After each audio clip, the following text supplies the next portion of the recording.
خبر شامل کرتے ہیں شیخوپورہ بیورو چیف رانا محمد افضل اطہر سے۔ پاکستان زندہ باد موومنٹ کے ضلعی چیئرمین سید جمیل حسین کی سربراہی میں جناب مرکزی چیئرمین چودھری محمد اسرار خان، مرکزی صدر ذاکر شاہ آفریدی، وائس چیئرمین وزیر شاہ کے ہدایت پر پاکستان اور افغانستان کی جنگ میں شہید ہونے والے جوانوں کی یاد میں یوم شہداء پارا چنار منایا گیا۔ افغانستان کی جانب سے پاکستانی علاقوں خرلاچی، بورکی اور دیگر سرحدی مقامات پر کیے گئے بزدلانہ حملوں کی بھرپور مذمت کی گئی۔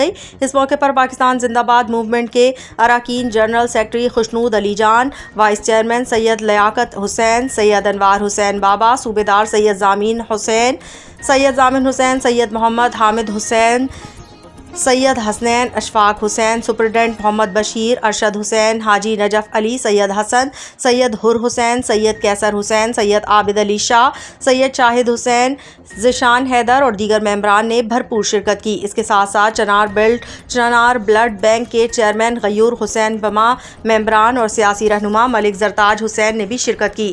تقریب سے خطاب کرتے ہوئے ضلعی چیئرمین سید جمیل حسین نے کہا کہ ہم ضلع کرم کے تمام اہل تشیع اور اہل سنت بھائیوں کو اتفاق و اتحاد کے قیام کا پیغام دیتے ہیں۔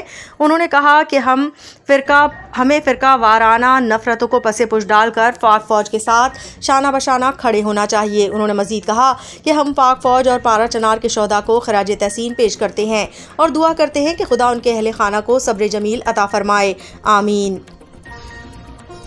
ہم اپنے ایسے بہادر جوانوں پر فخر کرتے ہیں اور ہم پاکستانی فوج اور قومی اداروں کے ساتھ ہر محاذ پر شانہ بشانہ کھڑے ہیں اور کھڑے رہیں گے۔ ہم پاکستان زندہ باد موومنٹ کے تمام کارکنان اپنی فوج پر فخر کرتے ہیں۔ پاک فوج زندہ باد، پاکستان پائندہ باد۔ من جانب پاکستان زندہ باد موومنٹ ضلع Kurram KPK، Sheikhupura bureau chief Rana Muhammad Afzal اطہر۔